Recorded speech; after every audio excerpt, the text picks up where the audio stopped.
Bulevardi kryesor Dëshmorët e Kombit është shndërruar sërish në arenën e revoltës qytetare.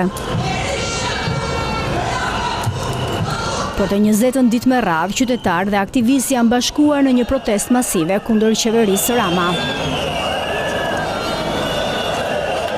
Sipas organizatorëve, kjo qëndresë nuk do të ndalet deri në bllokimin e plotë të projekteve që kërcënojnë mjedisin dhe deri në plotësimin e kërkesave të tyre politike për dorëheqjen e kryeministrit Rama.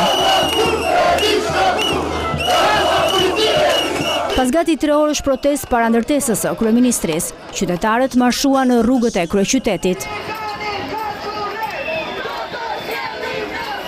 Këtë të premte ata zgjodhën të marshonin në bulevardin Bajram Curri pranë drejtorisë së përgjithshme të policisë së shtetit, për të shprehur kështu edhe qëndrimin e tyre kundër 10 procedimeve të bëra ditët e fundit nga policia ndaj protestuesve.